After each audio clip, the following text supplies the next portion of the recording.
Dear students, welcome to today's session. In International Business Management subject, unit number 2, balance of payments, forex market and exchange control. For today's discussion, we are going to discuss about forex market first. What is forex market?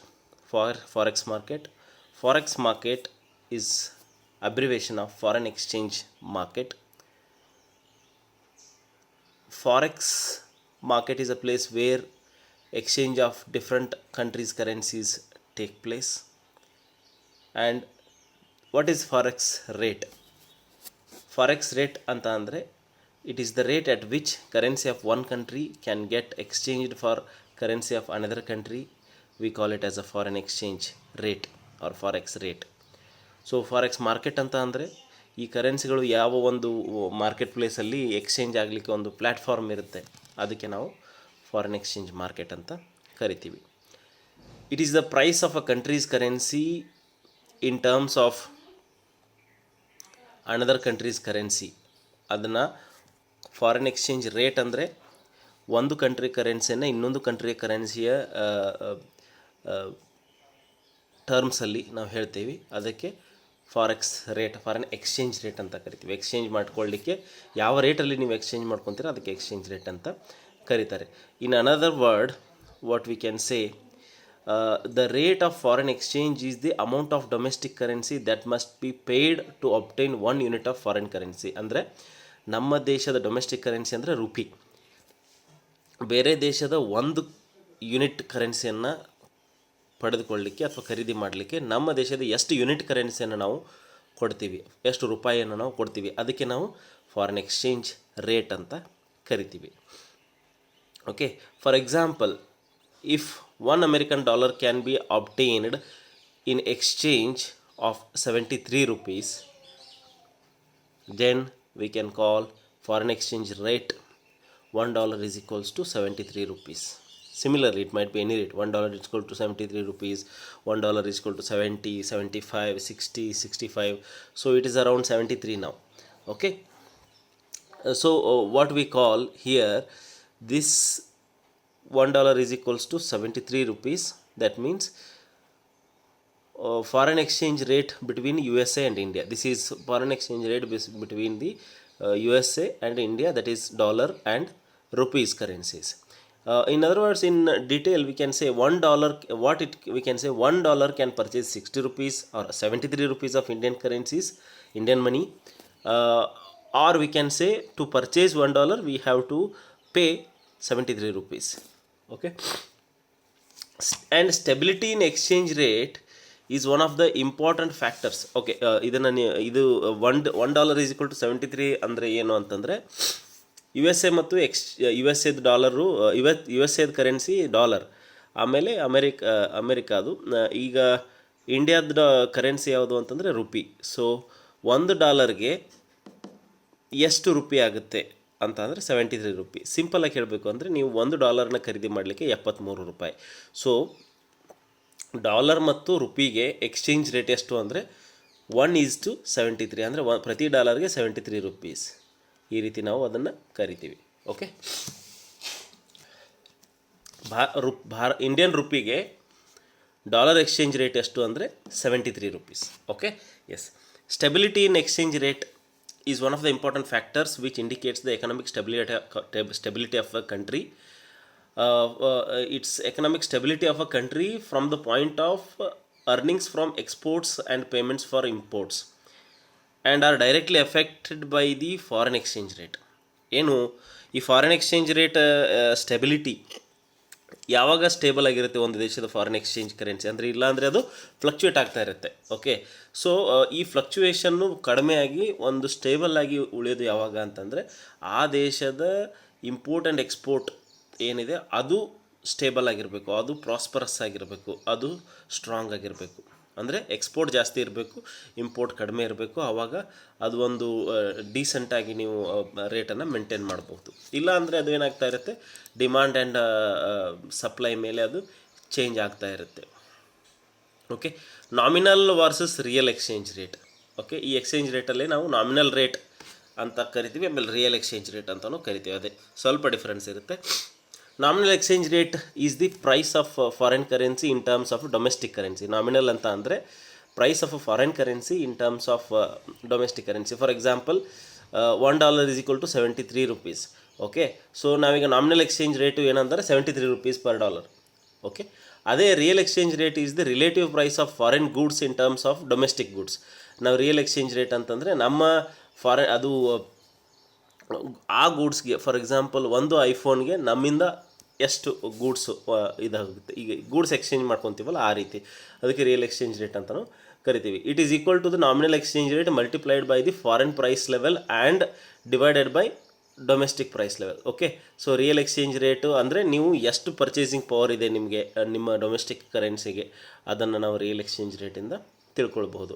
So real exchange ರೇಟನ್ನು ಒಂದು symbolically ಈ ರೀತಿ ಕೊಡ್ಬೋದು, formula ರೂಪದಲ್ಲಿ ನೀವು foreign ಎಕ್ಸ್ಚೇಂಜಲ್ಲಿ symbolically real exchange rate is equals to nominal exchange rate into foreign price level divided by domestic price level. ಇದರ ಮುಖಾಂತರ ನಾವು ರಿಯಲ್ ಎಕ್ಸ್ಚೇಂಜ್ ರೇಟನ್ನು ತಿಳ್ಕೊಳ್ಬೋದು. ನೆಕ್ಸ್ಟ್ ಬಂದುಬಿಟ್ಟು ಫಾರಿನ್ ಎಕ್ಸ್ಚೇಂಜ್ ಮಾರ್ಕೆಟ್ ಅಂದರೆ ಅದ್ರ ಬಗ್ಗೆ ಸ್ವಲ್ಪ ಇಲ್ಲಿ ಹೇಳ್ತೀನಿ. ಇಷ್ಟೊತ್ತು ನಾವು ಡಿಸ್ಕಸ್ ಮಾಡಿದ್ದು ಫಾರಿನ್ ಎಕ್ಸ್ಚೇಂಜ್ ರೇಟ್ ಬಗ್ಗೆ. ಇವಾಗ foreign exchange market, it is a place or a market in which the national currencies of various countries are converted and exchanged and traded for another. We call that marketplace or a platform as foreign exchange market. ಯಾವ ಒಂದು ಪ್ಲ್ಯಾಟ್ಫಾರ್ಮ್ನಲ್ಲಿ ಅಥವಾ ಯಾವ ಒಂದು ಮಾರ್ಕೆಟಲ್ಲಿ ಬೇರೆ ಬೇರೆ ದೇಶದ ಕರೆನ್ಸಿಗಳು ಒಂದಕ್ಕೊಂದು ಎಕ್ಸ್ಚೇಂಜ್ ಆಗುತ್ತೆ, ಖರೀದಿ ಮತ್ತು ಮಾರಾಟ ಆಗುತ್ತೆ. ಟ್ರೇಡ್ ಅಂದರೆ ಖರೀದಿ ಮತ್ತು ಮಾರಾಟ ಆಗುತ್ತೆ ಒಂದಕ್ಕೊಂದು. ಆವಾಗ ಅದನ್ನು ನಾವು ಕರೆನ್ಸಿ ಒಂದು ದೇಶದ ಕರೆನ್ಸಿಗೆ ಎಕ್ಸ್ಚೇಂಜ್ ಆಗುತ್ತೆ. ಆಮೇಲೆ ಒಂದೇ ಕರೆನ್ಸಿನ ಕೊಟ್ಟು ಇನ್ನೊಂದು ಕರೆನ್ಸಿನ ಖರೀದಿ ಮಾಡ್ಬೋದು. ಇದಕ್ಕೆ ನಾವು ಫಾರಿನ್ ಎಕ್ಸ್ಚೇಂಜ್ ಮಾರ್ಕೆಟ್ ಅಂತ ಕರಿತೀವಿ. So it is not a physical market place, but it is a network of communication system which connects to hole complex of institutions which includes banks, sophisticated specialized foreign exchange dealers, brokers and official governments agencies through which currency of one country can be exchanged for that of another country. Okay, so ಈ foreign exchange market ಅಂತ ಅಂದರೆ ಇದು ಒಂದು physical place ಅಲ್ಲ, ಇದು network. ಅಂದರೆ ಈಗ computerised, it is completely computerised network communication system. ಇಲ್ಲಿ ಏನಾಗುತ್ತೆ ಅಂತಂದರೆ ಬೇರೆ ಬೇರೆ ಯಾರ್ಯಾರು ಇದರಲ್ಲಿ ಅಂದರೆ ಆ ಒಂದು ಸಿಸ್ಟಮಲ್ಲಿ ಯಾರ್ಯಾರು ಇರ್ತಾರೆ ಅಂತಂದರೆ ಸೊಫಿಸ್ಟಿಕೇಟೆಡು, ಆಮೇಲೆ ಸ್ಪೆಷಲೈಸ್ಡ್ ಬ್ಯಾಂಕ್ಸ್ ಇರುತ್ತೆ, ಬ್ಯಾಂಕ್ಸ್ಗಳಿರ್ತವೆ, ಫಾರಿನ್ ಎಕ್ಸ್ಚೇಂಜ್ ಡೀಲರ್ಸ್ ಇರ್ತಾರೆ. ಇದು ಬ್ಯಾಂಕ್ಸ್ ಅಂತ ಅಂದರೆ ಮೇಜರ್ಲಿ ಇಲ್ಲಿ ಇರುವಂಥದ್ದು ಮೇನ್ಲಿ ಇದರಲ್ಲಿ ಡೀಲ್ ಮಾಡ್ತಕ್ಕಂಥವು ಕಂಟ್ರೀಸ್ ಸೆಂಟ್ರಲ್ ಬ್ಯಾಂಕ್ ಏನಿರ್ತವೆ ಅವು. ಆಮೇಲೆ major banks of commercial banks ಇದರಲ್ಲಿ ಇನ್ವಾಲ್ವ್ ಇರ್ತವೆ. Okay, with the permission from the central bank. Okay, this includes ಮತ್ತೇನು ಇನ್ಕ್ಲೂಡ್ ಇರುತ್ತೆ ಇಲ್ಲಿ ಅಂದರೆ ಬ್ರೋಕರ್ಸ್ ಇರ್ತಾರೆ ಆ ಒಂದು ಫೀಲ್ಡಲ್ಲಿ, ಫಾರಿನ್ ಕರೆನ್ಸಿ ಬ್ರೋಕರ್ಸ್ ಇರ್ತಾರೆ, ಅಫಿಷಿಯಲ್ ಗೌರ್ಮೆಂಟ್ ಏಜೆನ್ಸಿಗಳು ಇರ್ತವೆ ಬೇರೆ ಬೇರೆ. ಓಕೆ, ಸೊ ಇವೆಲ್ಲ ಏನು ಮಾಡ್ತವೆ ಅಂತಂದರೆ through which the country currency can be exchanged for another country currency. So ಒಂದು ದೇಶದ ಕರೆನ್ಸಿಯನ್ನು ಇನ್ನೊಂದು ದೇಶದ ಕರೆನ್ಸಿಗೆ ಎಕ್ಸ್ಚೇಂಜ್ ಮಾಡಬೇಕಾದ್ರೆ ಇವೆಲ್ಲ ಪ್ಲೇಯರ್ಸು ಅಲ್ಲಿ ಒಂದು ರೋಲನ್ನು ಪ್ಲೇ ಮಾಡ್ತಾರೆ. So what are the functions of foreign exchange market? Okay, simple ಆಗಿ ಹೇಳಬೇಕು ಅಂದರೆ ಫಾರಿನ್ ಎಕ್ಸ್ಚೇಂಜ್ ಮಾರ್ಕೆಟದ ಕೆಲಸ ಏನು? Okay, so transfer function means the transferring the purchasing power between countries. ಅಂದರೆ ಒಂದು ದೇಶದ ಜನ ಇನ್ನೊಂದು ದೇಶದ ಗೂಡ್ಸನ್ನು ಸರ್ವಿಸನ್ನು ಖರೀದಿ ಮಾಡಬೇಕು ಅಂತಂದರೆ ಸೊ ಇಲ್ಲಿ ಪರ್ಚೇಸಿಂಗ್ ಪವರ್ ಟ್ರಾನ್ಸ್ಫರ್ ಆಗಬೇಕು. ಯಾಕಂದರೆ ಆ ದೇಶದ ಕರೆನ್ಸಿ ಬೇರೆ ಇರುತ್ತೆ, ಈ ದೇಶದ ಕರೆನ್ಸಿ ಬೇರೆ ಇರುತ್ತೆ. ಸೊ ಆವಾಗ ನಾವು ಈ ಒಂದು ಪರ್ಚೇಸಿಂಗ್ ಪವರನ್ನು ನಾವು ಒಂದು ದೇಶದಿಂದ ಇನ್ನೊಂದು ದೇಶಕ್ಕೆ ಟ್ರಾನ್ಸ್ಫರ್ ಮಾಡಬೇಕಾದ್ರೆ ಈ ಕರೆನ್ಸಿ ಎಕ್ಸ್ಚೇಂಜು ಭಾಳ ಮಹತ್ವದ ಪಾತ್ರನ ವಹಿಸುತ್ತೆ. ಸೊ ಈ ಟ್ರಾನ್ಸ್ಫರ್ ಫಂಕ್ಷನನ್ನು ಫಾರಿನ್ ಎಕ್ಸ್ಚೇಂಜ್ ಮಾರ್ಕೆಟ್ ಮಾಡುತ್ತೆ. ನೆಕ್ಸ್ಟ್ ಬಂದುಬಿಟ್ಟು credit function means providing credit channels for foreign trade. Okay, so foreign ಟ್ರೇಡ್ಗೆ ಉದ್ರಿ, credit is nothing but on credit basis ಉದ್ರಿ. ಸೊ ಈ ಫಾರಿನ್ ಎಕ್ಸ್ಚೇಂಜಲ್ಲಿ ಏನಾಗುತ್ತೆ, ನೀವು ಫಾರಿನ್ ಎಕ್ಸ್ಚೇಂಜ್ ಮಾರ್ಕೆಟ್ ಮುಖಾಂತರ ನೀವು ಕ್ರೆಡಿಟ್ ಟ್ರಾನ್ಸಾಕ್ಷನ್ಸನ್ನು ಎಸ್ಟಿಮೇಟ್ ಮಾಡ್ಬೋದು, ಕ್ರೆಡಿಟ್ ಟ್ರಾನ್ಸಾಕ್ಷನ್ದ ಅಮೌಂಟನ್ನು ಫಿಕ್ಸ್ ಮಾಡ್ಕೊಳ್ಬೋದು. ಫ್ಯೂಚರಲ್ಲಿ ನಿಮ್ಮ ಕರೆನ್ಸಿ ರೇಟ್ ಏನಿರುತ್ತೆ ಅನ್ನೋದ್ರ ಮೇಲೆ ನೀವು ಟ್ರಾನ್ಸಾಕ್ಷನ್ಸನ್ನು ಮಾಡ್ಬೋದು. ಫಾರ್ ಎಕ್ಸಾಂಪಲ್ ಇಲ್ಲಿ ಫಾರ್ವರ್ಡ್ ಟ್ರಾನ್ಸಾಕ್ಷನ್ನು, ಫ್ಯೂಚರ್ ಟ್ರಾನ್ಸಾಕ್ಷನ್ಸ್ ಅಂತ ಇರುತ್ತೆ, ಅಂದರೆ ಅಗ್ರಿಮೆಂಟ್ಸ್ ಇರುತ್ತೆ, ಫ್ಯೂಚರ್ ಅಗ್ರಿಮೆಂಟ್ಸು, ಫಾರ್ವರ್ಡ್ ಅಗ್ರಿಮೆಂಟ್ಸು. ಸೊ ಒಂದು ಪರ್ಟಿಕ್ಯುಲರ್ ಕರೆನ್ಸಿ ರೇಟಲ್ಲಿ ನೀವು ಫಾರ್ ಎಕ್ಸಾಂಪಲ್ ಈಗ ಒಂದು ಎಕ್ಸಾಂಪಲ್ ಕೊಟ್ಟು ಹೇಳಬೇಕು ಅಂದರೆ ನಾನು ಬೇರೆ ದೇಶದಿಂದ ಅಮೇರಿಕಾದಿಂದ ಏನೋ ಒಂದು ಮಷಿನರಿಯನ್ನು ಇಂಪೋರ್ಟ್ ಮಾಡ್ಕೊಳ್ತಾ ಇದ್ದೀನಿ. ಇವತ್ತು ಇಂಪೋರ್ಟ್ ಮಾಡ್ಕೊಳ್ತಾ ಇದ್ದೀನಿ, ಇವತ್ತು ಕರೆನ್ಸಿ ರೇಟ್ ಏನಿದೆ $1ಗೆ 73 ರೂಪಾಯಿ ಇದೆ. ಆದರೆ ಅದು ಫ್ಯೂಚರಲ್ಲಿ $1ಗೆ 70 ರೂಪಾಯಿ ಆಗ್ಬೋದು ಅಥವಾ $1ಗೆ 80 ರೂಪಾಯಿನೂ ಆಗ್ಬೋದು. ಫ್ಯೂಚರಲ್ಲಿ 6 ತಿಂಗಳಾದಮೇಲೆ ನಾನು ಪೇಮೆಂಟ್ ಮಾಡಬೇಕು. ಓಕೆ, ಸೊ ಆ ಒಂದು 6 ತಿಂಗಳಾದಮೇಲೆ ಪೇಮೆಂಟ್ ಮಾಡೋದಕ್ಕೆ ಅವಾಗ ನಾನು ಏನು ಮಾಡ್ಬೋದು, ಒಂದು ಅಗ್ರಿಮೆಂಟನ್ನು ಮಾಡ್ಕೊಳ್ಬೋದು. ಸೊ ಯಾವ ರೇಟ್ಗೆ ಅಂತಂದರೆ ಇವತ್ತಿರೋ ರೇಟನ್ನೇ ನಾನು ಅವತ್ತು ಪೇ ಮಾಡ್ತೀನಿ ಅಂತ ಒಂದು ಫಾರ್ವರ್ಡ್ ಅಗ್ರಿಮೆಂಟ್ ಆರ್ ಫ್ಯೂಚರ್ ಅಗ್ರಿಮೆಂಟನ್ನು ನಾವು ಮಾಡ್ಕೊಳ್ಬೋದು ಫಾರಿನ್ ಎಕ್ಸ್ಚೇಂಜ್ ಮಾರ್ಕೆಟಲ್ಲಿ. ಅದ್ರ ಮುಖಾಂತರ ನಮಗೆ ಕ್ರೆಡಿಟ್ ಫಂಕ್ಷನ್ಗೆ ಇದು ಬಹಳ ಹೆಲ್ಪ್ ಆಗುತ್ತೆ ಇಂಟರ್ನ್ಯಾಷನಲ್ ಟ್ರೇಡಲ್ಲಿ.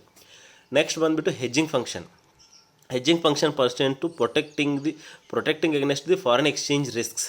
ಓಕೆ, ಈಗ ನಾನು ಎಕ್ಸ್ಪ್ಲೇನ್ ಮಾಡಿದ್ನಲ್ಲ ನಿಮಗೆ, ಅದು ಫಾರಿನ್ ಎಕ್ಸ್ಚೇಂಜ್ ರಿಸ್ಕನ್ನು ಕಡಿಮೆ ಮಾಡೋದು ಹೆಜ್ಜಿಂಗ್ ಮಾಡೋ ಮುಖಾಂತರ. ಹೆಜ್ಜಿಂಗ್ ಮಾಡೋ ಮುಖಾಂತರ ಅಂದರೆ ನಾನು ಒಂದು 6 ತಿಂಗಳಾದಮೇಲೆ ಪೇಮೆಂಟ್ ಮಾಡೋದಾಗಿರಲಿ ಅಥವಾ ಪೇಮೆಂಟನ್ನು ರಿಸೀವ್ ಮಾಡೋದಾಗಿರಲಿ, ಅದನ್ನು ಯಾವ ಪ್ರೈಸಲ್ಲಿ ಮಾಡಬೇಕು ಅನ್ನೋದನ್ನು ಡಿಸೈಡ್ ಮಾಡ್ತೀವಿ.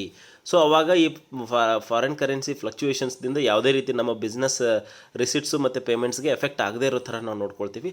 ಅದಕ್ಕೆ ನಾವು ಹೆಜ್ಜಿಂಗ್ ಅಂತ ಕರಿತೀವಿ. So hedging is an activity which design to minimise the risk of loss.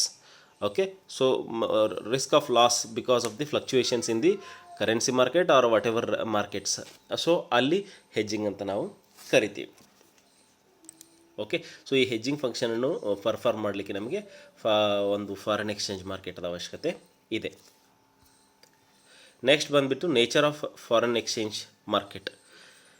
So it is part of management science. Foreign exchange management ಬಂದುಬಿಟ್ಟು ಒಂದು ಸೈಂಟಿಫಿಕ್ ಅಪ್ರೋಚು, ಅನಾಲಿಟಿಕಲ್ ಓರಿಯೆಂಟೇಷನ್ ಇರುತ್ತೆ. ಸೊ ಇದು ಪಾರ್ಟ್ ಆಫ್ ಬ್ರಾಡರ್ ಮ್ಯಾನೇಜ್ಮೆಂಟ್ ಸೈನ್ಸದು ಒಂದು part. Foreign exchange management ಅಂದರೆ ಇದು ಒಂದು ನಾವು it is also particular field which is part of main management science.